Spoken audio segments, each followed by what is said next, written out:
psiquiatría, psicología, nutrición,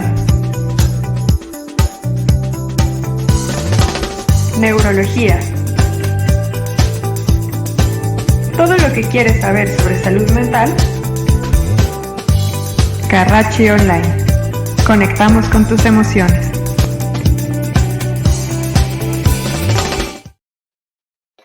Hola, ¿qué tal? Muy buenas tardes, bienvenidas, bienvenidos a un webinar más de Grupo Médico Carracci, aquí en Carracci Online, donde conectamos con tus emociones.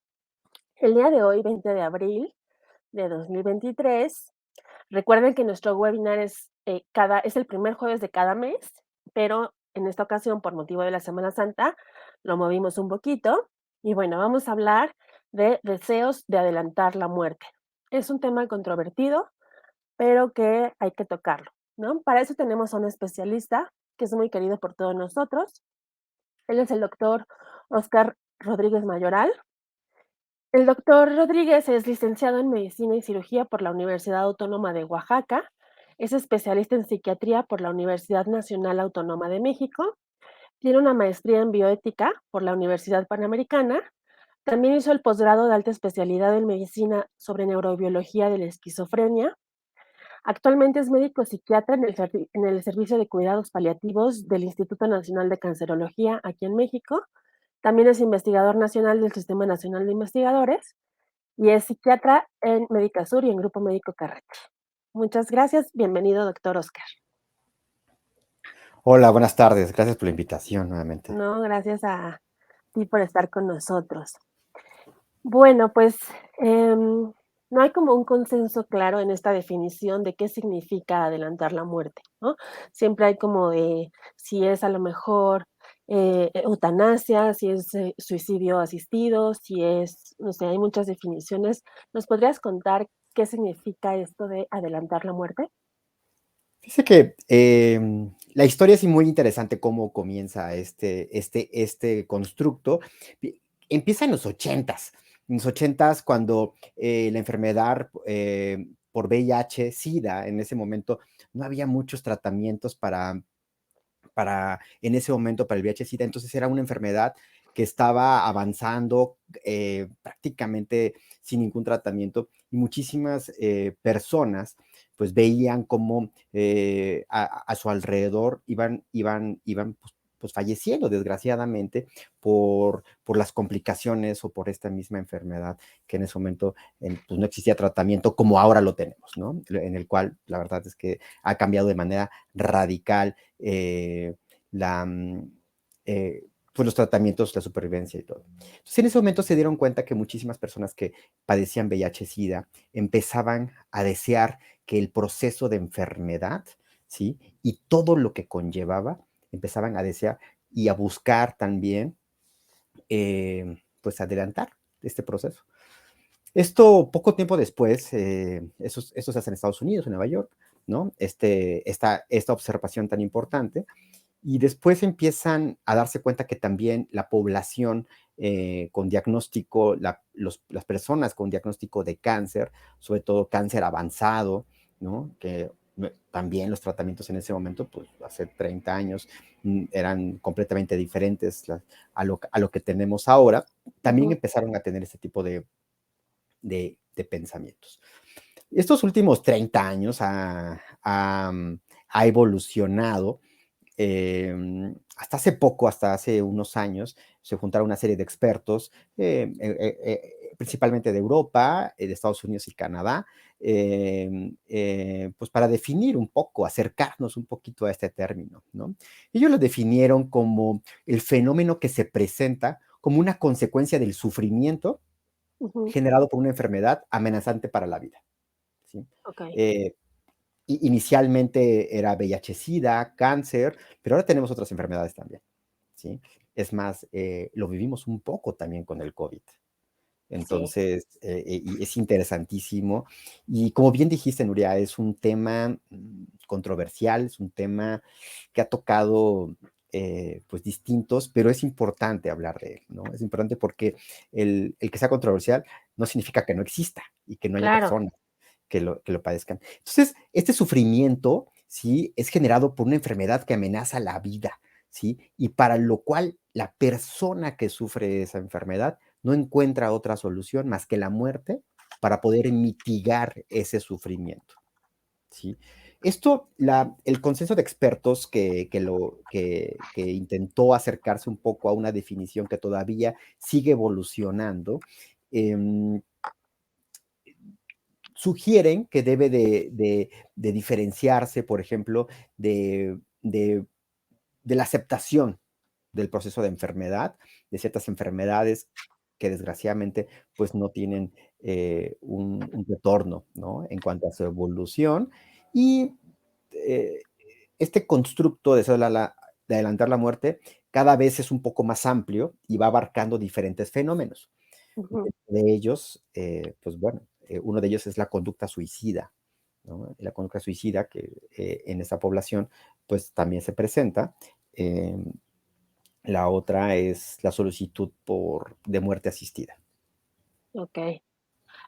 ¿En qué podríamos diferenciar una solicitud de muerte asistida de una conducta suicida? Y ese es un tema también interesantísimo. Em, la solicitud de muerte asistida es decir, yo estoy pasándola mal, ¿no? Y Ujú. quiero que alguien me ayude, ¿sí? A terminar con ese sufrimiento. La conducta suicida es, yo lo estoy pasando mal y yo voy a ejecutar alguna acción para Ok, terminar con ese sufrimiento con el final de la vida. ok. Y aquí, por ejemplo, también está este otro concepto de la eutanasia, ¿no? Que es, por su definición, digamos, etimológica, es buena muerte, ¿no? Aquí donde podría entrar este otro concepto. Es justamente de muerte asistida. La muerte asistida, Ok, tenemos como dos grandes vertientes, que es la eutanasia, que es la acción de un tercero, de una persona, para terminar con la vida de alguien más ante su solicitud ok, y como una forma de mitigar un sufrimiento que no ha sido o que no ha podido tratarse de otra manera. Esto es un tema, híjole, muy controversial, muy, muy controversial. La discusión bioética continúa al largo y ancho del mundo, ¿sí? Por ejemplo, otra forma de muerte asistida es el suicidio asistido, en el cual regularmente el suicidio es médicamente asistido, ok, en el que algún personal de la salud provee de una sustancia de algo para poder que la persona, ¿sí? Genere el proceso de muerte mediante eh, eh, pues provocar la muerte. ok. Bueno, antes de seguir, me gustaría invitar a la audiencia a que nos escriban por qué les llamó la atención este webinar. Em, y vamos a empezar con uno de nuestros primeros comentarios. Nos dice Cecilia Collazo. Buenas tardes desde el Estado de México. Buenas tardes. También las personas con insuficiencia renal crónica, también es una agonía esa enfermedad. Lo he vivido con 4 de mis familiares y claro que es una enfermedad sin cura, aún con los tratamientos. Sí, sí, o sea, digamos, este fenómeno, como bien decía, ¿no? Al inicio con VIH-Sida, cáncer, pero ahora tenemos muchas enfermedades crónicas que tienen una evolución, en el cual se va deteriorando la salud y que muchas de ellas no tienen cura, ¿no? Entonces, uno, de entre ellos las enfermedades, pues prácticamente de cualquier órgano, ¿no? O Mm, sea, pulmonares, renales, hepáticas, neurológicas, psiquiátricas. Entonces, nuevamente, es un tema bastante controversial, interesante, y creo que la discusión todavía no termina. La discusión continuará, o sea, continúa y continuará por un muy buen tiempo. No sé la verdad, y soy pues un estudioso del tema, ¿no? Podría decirse, este, en el que cada vez hay como más literatura, ¿no? Etcétera, hay foros, ¿no? Nacionales e internacionales, ¿no? Hay países que han legalizado ciertas conductas otros países las han legalizado y se han retractado. Ok, Sí, entonces ok. es un tema muy interesante. Creo que importante es un poco platicar sobre qué lleva a alguien, ¿no? Ujú, O sea, ¿qué pasa para que alguien? Por qué unos sí y otros no? ujú. Sí, Porque, claro. por ejemplo, pensemos, yo me dedico a atender a personas que tienen diagnóstico y que viven con cáncer. Ujú, Y, ¿por qué pues, unos sí y otros no? Porque es como decir, ¿no? Alguien me decía, es que, o sea, el tener cáncer es que todos, es que te deprimas. No, no es cierto, no todos están deprimidos. Un porcentaje sí, ¿no? Un claro. porcentaje importante, pero ¿por qué no todos? ¿No? ¿Por qué no Ujú, todos? Eh, la realidad es que es multifactorial, no solamente como en salud mental, ¿no? Como en salud en general, ujú, es difícil que sea solamente por una cosa, por un factor, se van conjuntando ciertos factores. ujú. Dentro de ellos, podemos hablar del tipo de enfermedad. No es lo mismo padecer una enfermedad infecciosa, aun cuando el COVID en su momento, pues estábamos en un momento en el que no sabíamos qué onda, ¿no? Sí. No sabíamos, no teníamos mucha idea hacia dónde íbamos, qué es lo que estaba sucediendo. Como gremio de la salud, fuimos aprendiendo en ciertas cosas la evolución de la enfermedad, pero hay otras enfermedades en las cuales pues tenemos un poco más de conocimiento. Otra es pues tener una enfermedad, también los síntomas físicos como el dolor, por ejemplo, la falta Mm, de aire, náusea, este, mm, em, puede existir, por ejemplo, constipación, no tolerar la vía oral también es un factor importantísimo. ujú, ¿Sí? Las cuestiones familiares, cómo tengo el apoyo, personales, ¿no? Espirituales, y dentro de la ujú. espiritualidad, que es como un constructo muy grande, la religiosidad también, ¿no? También. Eh, Se describe, por ejemplo, y trastornos mentales, ¿no? Que la realidad es que hay una gran asociación con ciertos trastornos mentales, específicamente como los depresivos Ujú, y ciertos trastornos de ansiedad. sí. Y, ahorita mencionabas que, en otros países se ha regulado, ¿no? Y que incluso se han retractado de tener este tipo de leyes o de normas que apoyen la muerte, el aceleramiento de la muerte asistida. Cuéntanos algún caso controversial y cuéntanos después, qué pasa en México. ¿Podemos llevar a cabo este proceso? ¿Es legal? ¿No es legal? ¿Qué pasa? Bueno, el proceso, o sea, pensemos que deseos de adelantar la muerte es un constructo muy amplio, que Bueno, incluye la conducta suicida y la muerte, y la muerte asistida.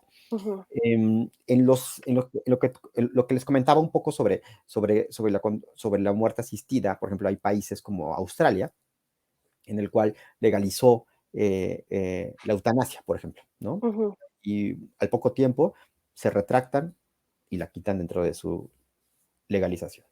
¿Por qué? Se dan cuenta que las poblaciones más desprotegidas son las que tienen que recurrir a este tipo de recursos, ¿sí? También pasa lo mismo en Portugal. El okey, tema de Portugal es interesantísimo, interesantísimo cómo se echan para atrás. Pensemos que el deseo de la muerte es un fenómeno, es como previo a esto. ¿Sí? ujú, Incluye, o sea, es como, no sé cómo decirlo, es como pensar en el país, en México, ¿sí? Y que incluye al Estado de México, al Estado de Nuevo León, al Estado de Oaxaca, de sí, Yucatán, superdiverso. ¿no? Es muy diverso, hay Ujú, muchísimos factores, pero incluye estos fenómenos.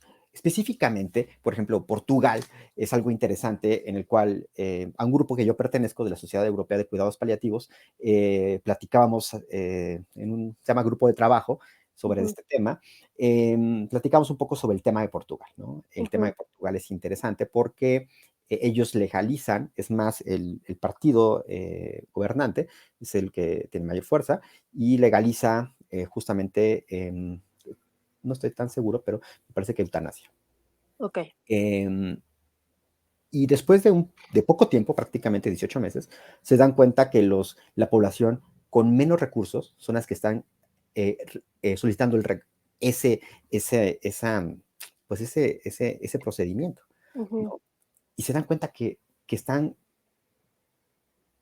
esa población, ¿qué pasa a comparación de los que no lo están solicitando y están en la misma condición? Que tienen acceso a cuidados paliativos. Esa es la diferencia. La diferencia es tener acceso a cuidados paliativos. ¿Sí?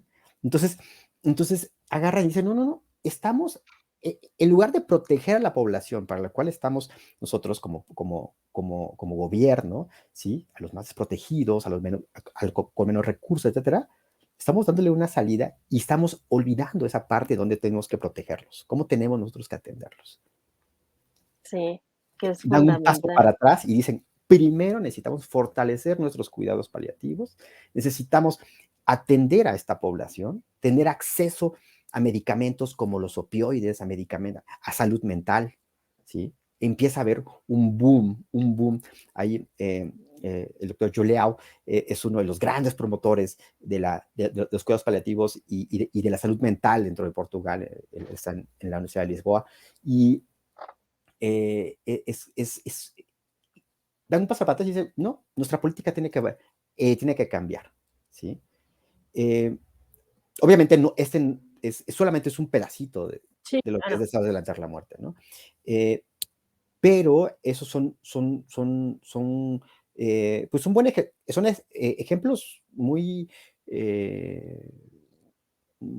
representativos, ¿no? Específicamente Australia más o menos tiene la misma condición, ¿sí? Y Portugal son los países que tienen esta conducta. Hay países que han ido avanzando, por ejemplo, sobre la legalización, uno de ellos es España, ¿no? Está Canadá, etcétera, ¿sí? Y aunque tienen un gran avance en los cuidados paliativos, la verdad es que la discusión continúa, ¿no? La discusión continúa. Claro. Pues sí, muy interesante esta parte de los cuidados paliativos. Finalmente, claro, son necesarios también pues para las personas que aún tienen como ese deseo de vivir, ¿no? Pero, y para las enfermedades terminales. Algo interesante es que naturalmente el ser humano tiende hacia la vida, ¿no? Y eso pasa también con la conducta suicida. Y creo que la definición que hace el grupo, bueno, el doctor Balaguer, junto con todo su equipo que están en la Universidad de Cataluña y están en el Instituto Catalán de Oncología, dicen, es que es un sufrimiento en el que la persona que sufre esa enfermedad que le amenaza la vida no ve otra opción más que la muerte para mitigar ese sufrimiento. La realidad es que a veces hay recursos. Los cuidados paliativos son un recurso importante, es un grupo de personas de la salud, etcétera, ¿no? Que en algún momento ya hemos platicado sobre cómo se conforma un equipo de cuidados paliativos, etcétera. Sí, pero bueno, sí. ese es un acercamiento. Ok, busquen también el webinar con el doctor Oscar de Cuidados Paliativos, que está por ahí también en nuestras redes. Antes de seguir, vamos a ver algunos comentarios. Nos dice Norma Adriana Desiderio Ramírez, la muerte es liberadora. Creo que elegiría esto en un caso de cáncer sin tratamiento. Saludos desde La Paz, Baja California. Hugo González Ley, buenas tardes de Monterrey. Este es un tema de relevancia que debe ser más discutido y visibilizado. Así es, Hugo. R. Pérez Sale. En el caso de Alzheimer, mi abuelita lo tuvo, mi mamá lo tiene y fue diagnosticada por el doctor Nicolini. Si yo lo tuviera, optaría por el tomar en mis manos el fin de mi vida para no pasar por esta enfermedad tan dolorosa para el mismo paciente y la familia. Así es. Aparte los testimonios, ¿no? Claro. Son complejos porque la vivencia que se tiene. Por supuesto. Las enfermedades en general pues son todo es un diagnóstico, pero la vivencia de la persona es única. La vivencia de la persona. Fíjate que es muy, muy, muy común que las personas digan, en caso de que yo pasara esto o aquello, sí, pero esto puede cambiar. Sí. Sí, puede cambiar tanto para un lado como para el otro. Claro. Sí, por para la otra, supuesto. ¿no? Es complejo. Dentro de el fenómeno de deseo de adelantar la muerte es un, ¿cómo decirlo? Pues una discusión sobre qué hacer en estos casos. Ujú, Los equipos de cuidados paliativos, sobre todo los que en general básicamente requerirían alguien de salud mental. ujú, Psicología es el principal, pues, pues, personal que se tiene. La verdad ujú. es que tener un psiquiatra cerca de un equipo de cuidados paliativos, pues bueno, en el Instituto Nacional de Cancerología, yo colaboro con el equipo, estoy ahí dentro del equipo de cuidados paliativos del INCAN. Ujú, Eh, También, obviamente, de manera externa, privada, en el Grupo Médico Carracci y en el Hospital Médica Sur, dentro del centro oncológico. Pero ujú, es este acercamiento de la salud mental, el poder identificar, el poder trabajar en conjunto, en equipo, ¿no? Los cuidados paliativos somos un equipo. Hacemos equipo, por ejemplo, con el neurólogo, con el oncólogo o con el equipo de oncología, de neurología, de neumología, ¿no? Últimamente me ha tocado también. ver muchos pacientes con enfermedades pulmonares y la verdad es que hemos tenido bastante éxito en el aspecto de cómo tratar, ¿no? Primero, hay que identificar el sufrimiento. El sufrimiento creo que es un constructo muy complejo y también identificar qué sí está en nuestras manos y qué no, ¿no? Hay cosas que, pues, la verdad, Ujú, son muy, pues, no, o sea, no se pueden solucionar, ¿no?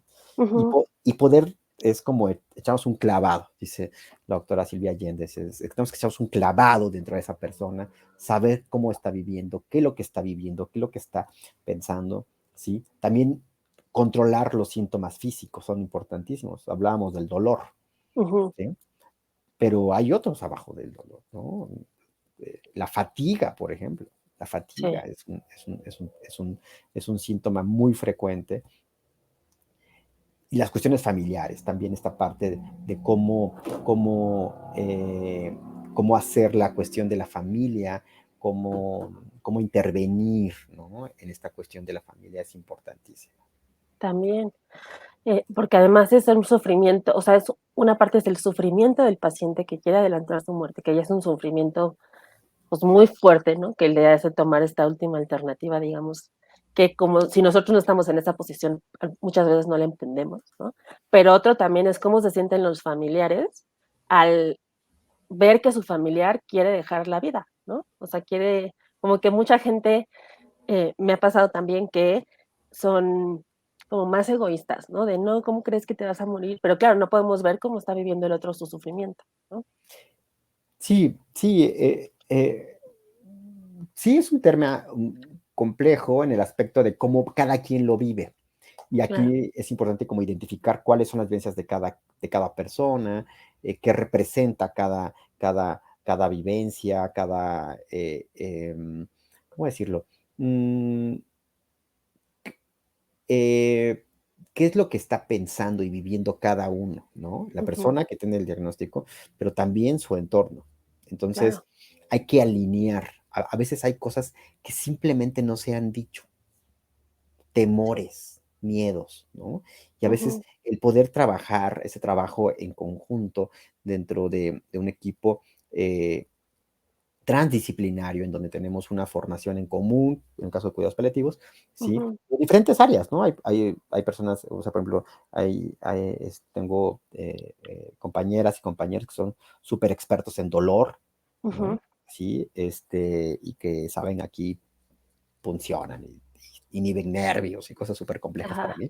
Este, eh, hay pues expertas, expertos en rehabilitación, en nutrición, psicología, ¿sí? Que incluye esta parte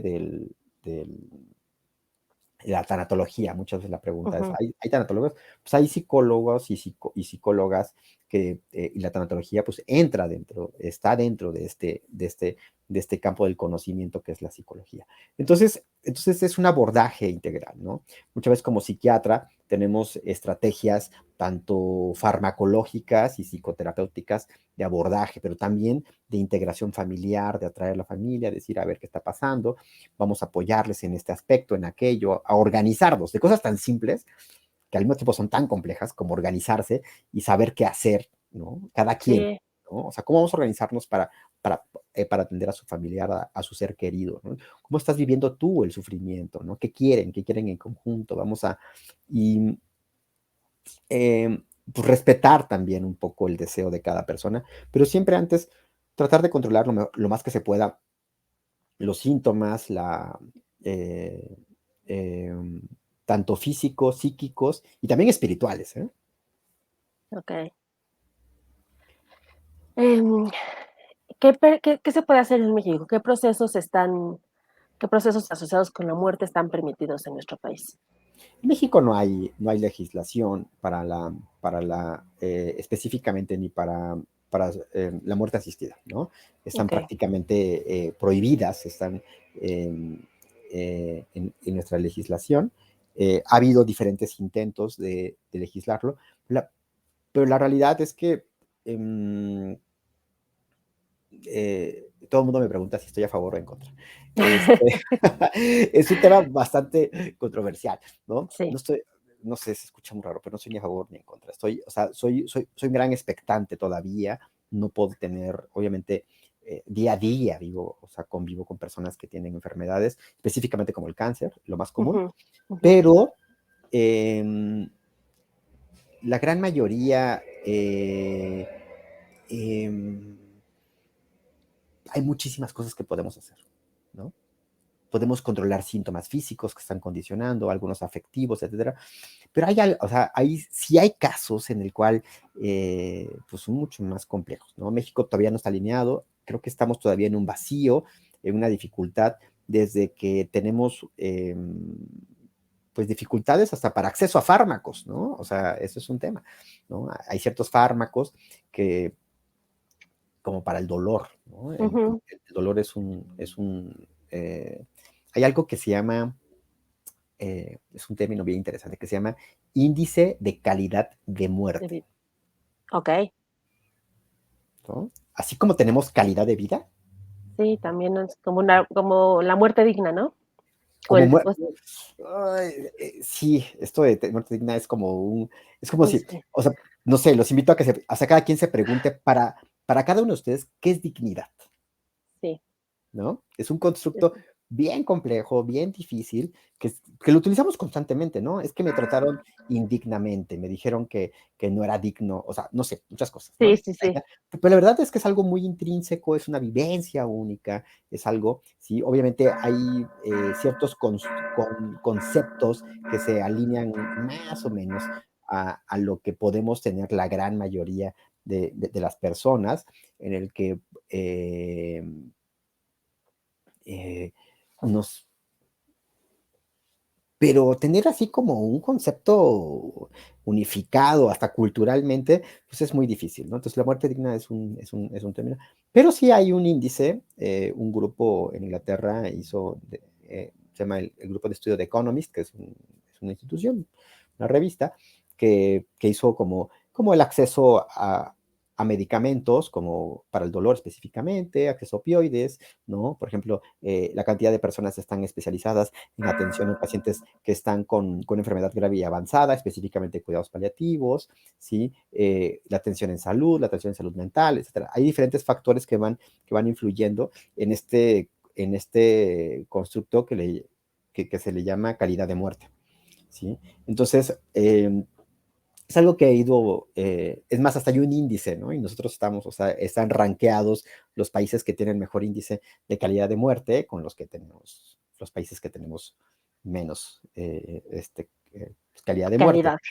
O sea, con el simple hecho de tener acceso a un sistema de salud o a un Claro. equipo de cuidados paliativos.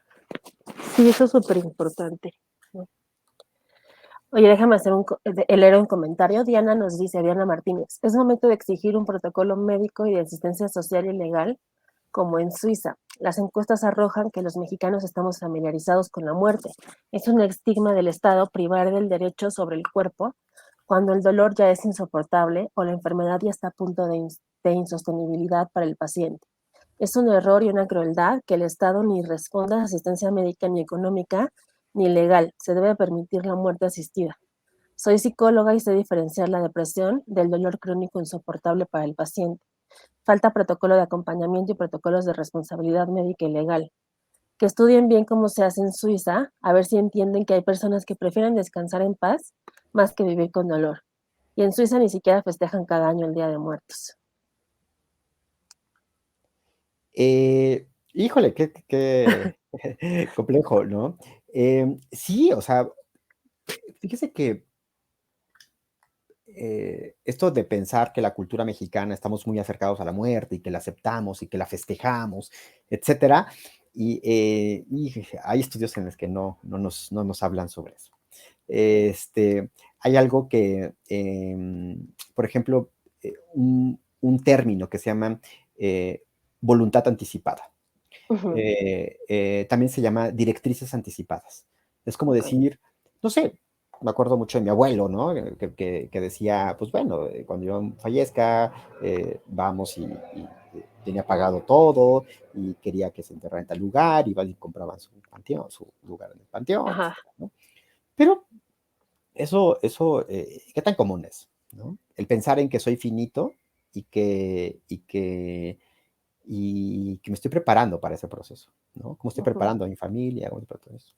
La realidad es que en general, hay estudios donde la cultura mexicana no es tan previsiva, no prevé ese tipo de situaciones, ¿no? ujú, ¿Cuánto nosotros hemos hablado con nuestros seres queridos sobre el final de vida, ¿no? Digo, sí.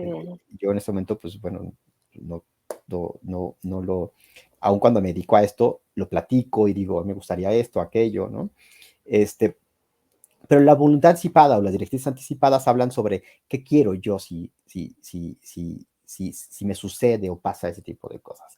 Lo Ujú, empezamos a contextualizar, pues muy asociado al COVID, a la pandemia, ¿no? Entonces, oiga, quiero que me intuben, ¿no? ujú, Quiero que no me intuben, quiero estar en casa, o sea, hagan lo que sea posible para poder sacarme adelante, etcétera. Entonces, este comentario de Diana, en el cual dice, pues es que todos deberíamos tener derecho. Suiza es un referente interesante. Hasta hace unos años en Suiza había algo que se llamaba turismo eutanásico. ¿Qué es sí. eso? ¿Qué es eso? Yo metí a una fundación que existe en Suiza y Suiza no tiene bien regulado eso. Suiza tiene una división muy francesa y una división muy alemana. Ujú, Entonces, según las fronteras, o sea, es súper interesante la conformación de esto. Y uno metía una solicitud con ciertas características, etcétera, y podía uno llegar a recibir asistido, médicamente asistido. ujú, Este, eh, a ser asistido para la muerte. ujú, Hasta hace unos años, pues bueno, esto se quitó, justamente porque, bueno, llegaba muchísima gente era rechazada, cerca del 70% eran rechazados, ujú, porque tienen criterios muy específicos, o tenían criterios muy específicos, y ahora ya no pueden ir de otros países, sino tienen que ser residentes en el país. Y empezaron a hacer legislación justamente asociada a esto. Como dice Diana, comentaba sobre algo sobre que no nos da un sistema de salud, no nos da ni lo legal. Entonces, ¿qué es primero? ¿No? sí. Es una discusión, ¿eh? Es una discusión. ¿Qué es primero? Que lo legal y después acceso a un sistema de salud. O sea, a quién y creo que la gran interrogante es, ¿nos pasaría lo mismo que en Portugal? Ujú. Sí, ¿Sí? seguramente. Bueno, Probablemente, no sé, no sí, sé, no sé, no sé, ¿no? Obviamente tenemos un contexto también cultural, pues de religiosidad. también. Entonces, habría que particularizar y no es lo mismo, somos un país muy diverso, ¿no? No es lo mismo alguien que es originario de Oaxaca con alguien originario de Nuevo León, de Claro. Sinaloa, de Mérida. Entonces, también somos un país bastante diverso, ¿no? Entonces, poder hacer ese tipo de cosas, digo, ha sido constantemente propuesto. eh, eh, eh, yo me imagino que el año pasado al menos hubo, no sé, pero varias propuestas, ¿no? Unas Ujú, muy bien hechas, otras no. Ha habido ciertas líneas en el cual se ha propuesto dentro de la universidad. Existe diferentes posturas y repito, es algo que se sigue debatiendo, entonces en el cual pensemos en esta cuestión del derecho a decidir por uno, ¿no? Ujú. El problema de sobreponer la autonomía, ¿no? Lo que yo deseo, conforme por arriba de todo, de cualquier otra cosa,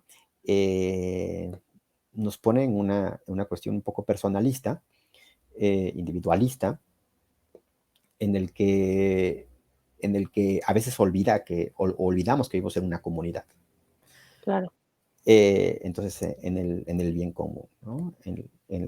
Entonces, híjole, te repito, es una discusión que sigue, es difícil, constantemente todos los días vamos aprendiendo. Sí, hay unos grandes vacíos, pero constantemente la discusión. Ahora, ¿qué hacer? Esa es la pregunta, Ujú.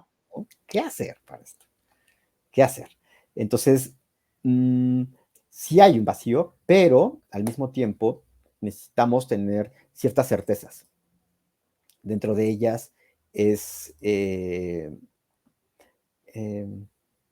pues como bien dice Diana, acceso a un sistema de salud. Sí, de calidad. Pues a veces, De pues momento, okey.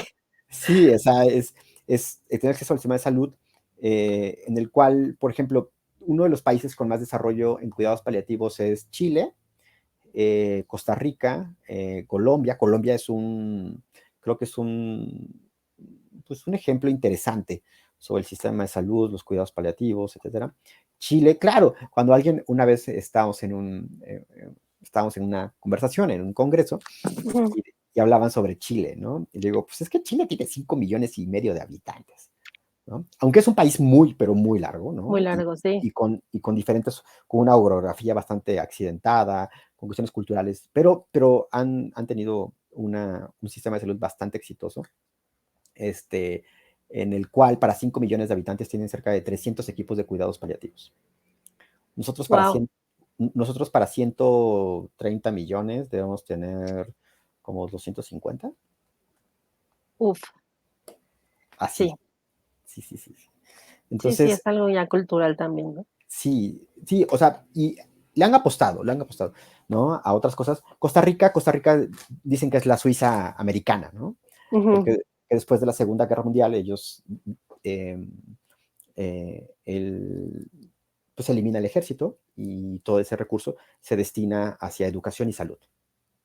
Es Sí, un país muy pequeño también, centroamericano, con un nivel de calidad muy alta, de seguridad social, de educación, ¿no? Es el más alto dentro de Centroamérica y uno de los principales en toda Latinoamérica, ¿sí? Pero el sistema de salud es interesantísimo, ¿no? Como tienen, no recuerdo muy bien la población de Costa Rica, pero tienes más o menos igual, como unos 200 y tantos equipos de cuidados paliativos.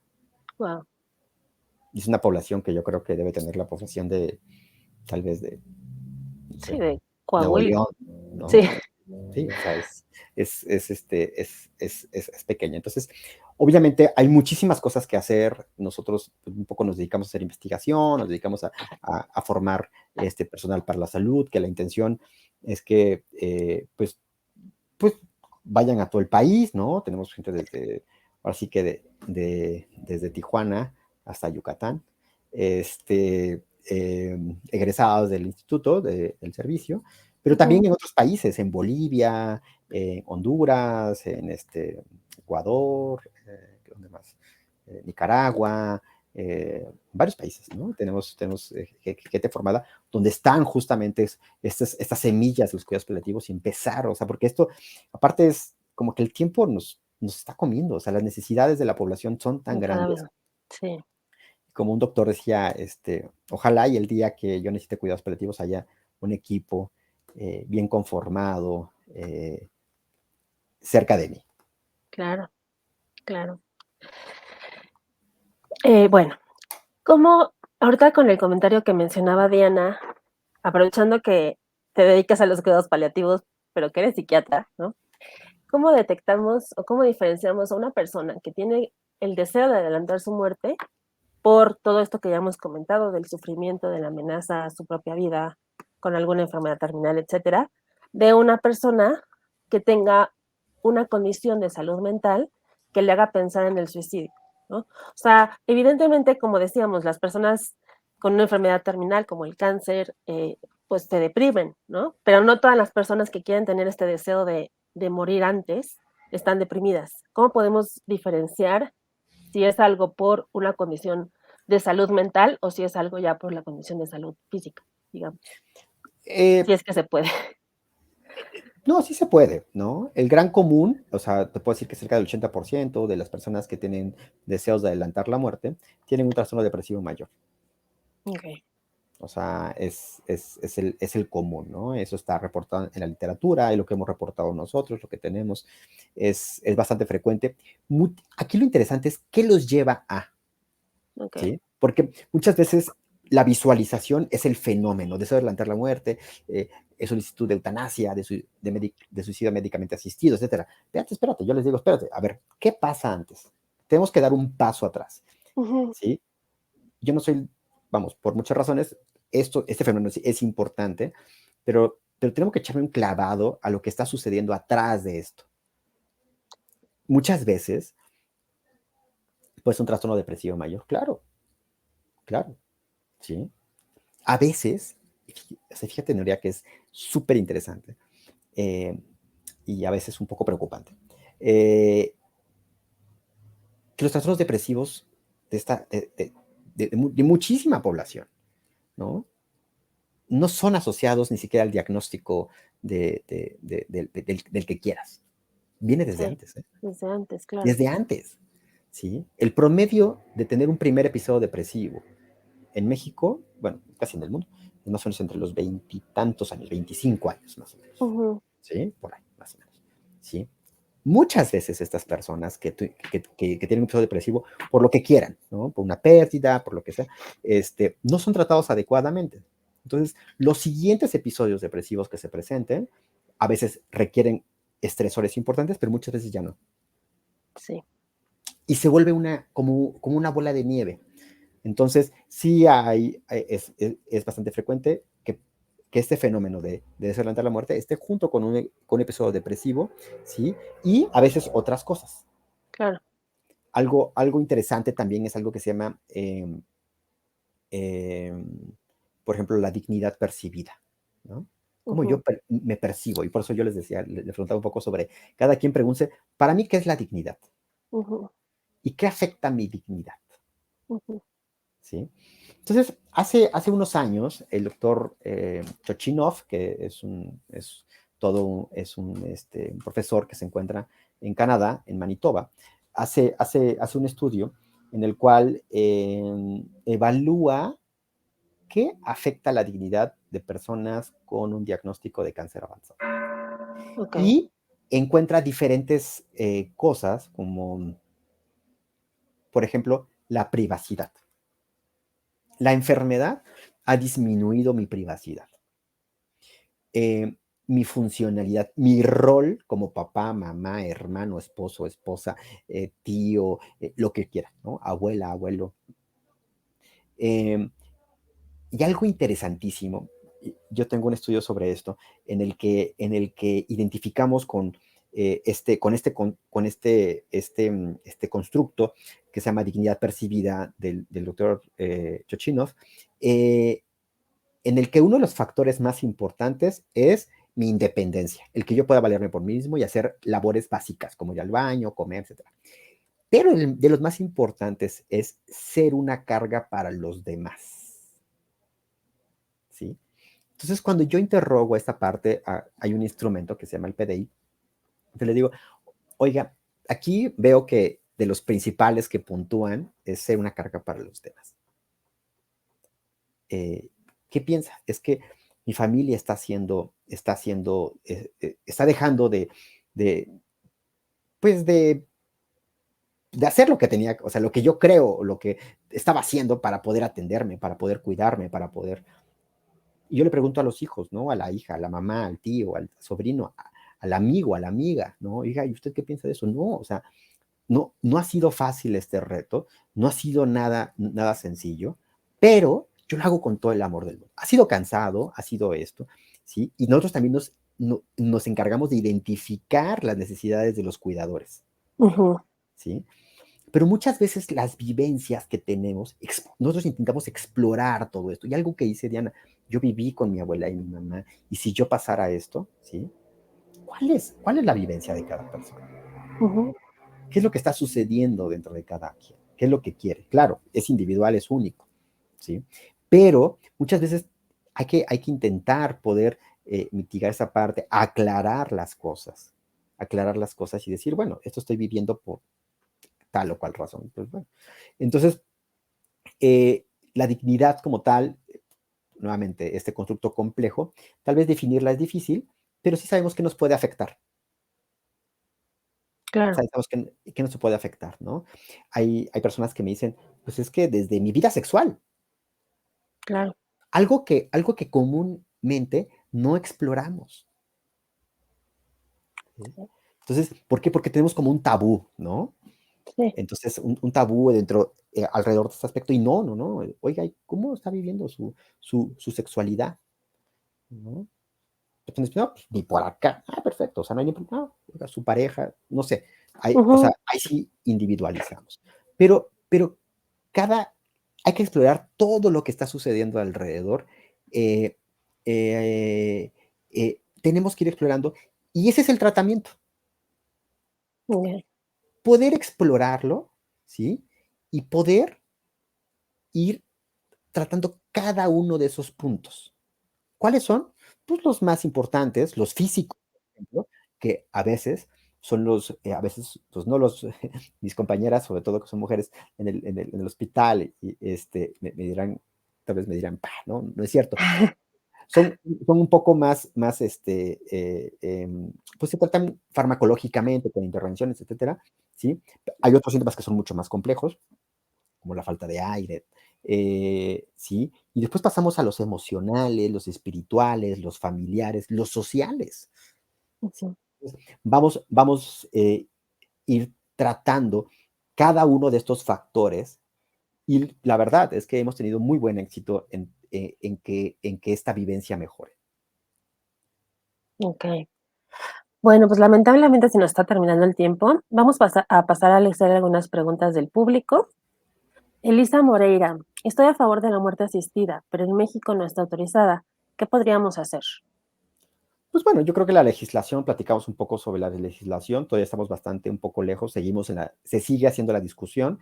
Em, em, como parte de un equipo de cuidados paliativos, yo estoy a favor de la decisión de las personas de manera libre. ¿Qué es eso? En control de síntomas, con acceso a un sistema de salud, con acceso a fármacos, con acceso una atención en salud mental, etcétera. Si después Claro, de eso continúan con eso, vamos adelante. adelante. Sí. A ver, vamos a ver. Dave Miranda, ¿cómo podemos detectar si es un chantaje emocional? Cuando alguien habla sobre morir, nunca debemos de minimizar, jamás minimizar ese comentario. Siempre tenemos que explorar qué es lo que está sucediendo, y cuál es la mejor forma de explorarlo, con la confianza, ¿sí? Y con un profesional en salud mental. Claro. Steffi BM, buena tarde. Si un familiar pide ya no darle medicamento para una enfermedad sin cura, ¿es parte de darle calidad de vida hasta que llegue su muerte? Sí, hay enfermedades en los cuales ya los tratamientos no van a modificar, el pronóstico, y muchas veces sí pueden afectar la calidad de vida de las personas, ¿no? Yo siempre les digo que los oncólogos tienen un trabajo muy difícil, decidir cuándo el tratamiento, ¿sí? Afecta más que la misma enfermedad. Es un trabajo que la verdad se me hace complejísimo. En decir, Sí, ¿sabes qué? Yo no te puedo ofrecer más tratamiento porque el tratamiento te va a afectar más que la misma enfermedad por sí sola. claro. Entonces, pero siempre hay algo que hacer. Entonces, el equipo de oncología, ¿no? Porque también hay muchas oncólogas, oncólogos y oncólogas. El Sí, equipo de oncología, lo que dicen, oye, ¿cómo ves si te te envío cuidados paliativos, te puedo dar ciertos tratamientos paliativos con la intención de mitigar ciertos síntomas, de intentar detener un poco la enfermedad, pero sobre todo vamos a ir sobre control de síntomas. Le puedo asegurar que los cuidados paliativos es la respuesta a la gran mayoría de los casos. Sí. Nadia Marisol Frederick Holguín. Yo tengo cáncer fase 4 metastásico, ya en cuidados paliativos, y se dice que la morfina es lo que ayuda a irse con tranquilidad. Pues irse, yo creo que es el control de síntomas. La morfina y los análogos de la morfina, que son opioides, tienen varias indicaciones, dentro de ellos el dolor. El dolor por cáncer es un apartado diferente. Es más, el dolor se divide en cáncer y no por Y cáncer. otro dolor. Ajá. Entonces, la morfina y sus derivados son un excelente tratamiento, ¿sí? Para el dolor por cáncer. Ahora, irse con tranquilidad, claro, o sea, mientras me ayuda el dolor, también ayuda mucho a la disnea, a la falta de aire. Son las dos indicaciones principales. Hay otras indicaciones, pero son las principales. Muy interesante. Vincent Villalobos, soy psicólogo clínico y pienso que debemos hablar de los procesos de la depresión, también considerar la visión de la vida que cada individuo tiene. Sí, claro, ¿no? Es única, Sí. es única y creo que siempre me preguntan que por qué hice psiquiatría. Y le digo, justamente por eso, porque no hay ningún paciente igual. Todos Claro. son una historia completamente diferente. Bueno, creo que tú también, ¿no, Nuria? Sí, definitivo. Tantas experiencias como humanos en este planeta. Exacto. Mónica, ¿cómo puedo motivar a mi papá? Tiene Parkinson a que deje de desear la muerte cuando veo que cada día la enfermedad le produce una mayor discapacidad al punto que ya no puede hacer casi nada. Bueno, la verdad es que hay enfermedades complejas. Me imagino que tiene una atención por un experto en trastornos del movimiento, son neurólogos y neurólogas que saben tratar muy bien sobre esto, pero siempre pensemos que la salud en general es un equipo, por eso le decimos equipo de salud, ¿no? En donde el equipo de neurología, pues es uno, pero muchas veces se requiere el apoyo de psiquiatría, de psicología, también de cómo enseñar, cómo tratarlo, saber cómo manejando, y nuevamente, echarnos un clavado qué es lo que está pasando para que estemos en esa condición. Claro. Marta Ramírez, ¿cuál es la incidencia actual en jóvenes? No tengo el dato en este momento. Los jóvenes podemos dividirlos en muchísimos. Por ejemplo, para cáncer le decimos AYAS, ¿no? Que son adolescentes y jóvenes y adultos jóvenes, los AYAS. El deseo de adelantar la muerte, híjoles, ahí sí, qué buena pregunta. No lo tengo, no lo tengo muy claro, pero la incidencia se reporta como mayor que los adultos mayores, por ejemplo. Ok. Blanca, si resides en otro país que sí esté legalizado, aunque seas mexicana, ¿puedes pedir la eutanasia? No lo sé. Ahí sí, dependiendo de cada legislación. Por lo que yo lo que conozco es la legislación suiza, un poco la española, y requiere ser residente. Ok. Vamos con la última pregunta. Carolina Mendoza. Respecto a este tema de perder el rol, sería interesante la terapia ocupacional como herramienta para la depresión y tal vez como herramienta tanatológica también. ¿Ha tenido alguna experiencia con eso en su práctica de cuidados paliativos? Es decir, ¿a sus pacientes se les brinda? Sí, claro. Lo primero que intentamos es saber qué hacen todos los días, establecer horarios, establecer actividades, ¿no? Es muy común que la familia diga, no, ya no hagas nada, no. Le digo, no, espérate. A ver, si toda la vida hizo tal cosa, déjala. Obviamente va a haber limitaciones o déjalo, ¿sí? Va a haber limitaciones físicas, va a haber limitaciones, etcétera, pero dentro de lo que cabe, que continúe lo que más pueda, ¿sí? En esos roles. Dentro de ellos, muchas veces, este proceso ocupacional lo utilizamos obviamente como un efecto terapéutico, como un tratamiento terapéutico, pero, ¿sí? A veces tenemos que estructurar muy bien qué puede hacer, qué no puede hacer. A veces establecemos horarios, periodos de descanso y sobre todo limitaciones para no terminar con alguna lesión o Claro. con otro síntoma en descontrol como puede ser cuando nos lastimamos o alguien que quiere cargar algo, cosas así. Ujú, ok. Bueno, pues lamentablemente se nos termina el tiempo, Oscar. Yo creo que ha sido una charla súper, súper interesante, que sí es importante seguir hablando del tema, ¿no? Y te agradecemos muchísimo que hayas podido brindarnos tu experiencia en este campo. Me gustaría ver si tienes algunas notas como para cerrar, alguna conclusión. Pues muchas gracias por la invitación. Nuevamente es un tema controversial. Esto se sigue discutiendo y creo que se seguirá discutiendo constantemente. Creo que acercarse con su equipo de salud cuando hay una enfermedad, expresar sobre lo que están viviendo, lo que está viviendo como persona que padece una enfermedad, pero también como persona de ser familiar, un ser querido de alguien que padece una enfermedad que amenaza la vida, es importantísimo. Los recursos, los recursos en salud se deben equiparar, son en equipos. Ver qué equipo tengo cerca, qué equipo y cómo yo puedo acceder a todo ese equipo, ¿no? Ujú, Desde rehabilitación, desde de salud mental, que es muy importante específicamente para este tema. Entonces, yo creo que a veces nos quedamos con es que debería legislar, espera, sí, tal vez sí, hay que avanzar, esto no acaba, pero si hoy tengo un problema, si voy a ver qué recursos tengo, ¿sí? Para poder acceder a ellos y preguntar, sobre todo, oigan, médico, médica, está pasando esto, cómo, a dónde toco la puerta, qué puedo hacer yo para apoyarme, ¿sí? O para apoyar a mi ser querido. claro. Pues muchísimas gracias. Recuerden que pueden contactar al doctor Oscar aquí en Grupo Médico Carracci. Y antes de irnos, me gustaría preguntarles, bueno, que nos pongan en los comentarios qué otros temas les gustaría que tratáramos relacionados con la salud mental y si les queda bien que sigamos viéndonos el primer jueves de cada mes a las 6 de la tarde, porque algunas veces nos ha dicho que a las 6 está perfecto, pero otras personas preferían que nos veamos un poquito más tarde. Entonces, bueno, es como un sondeo que queremos hacer.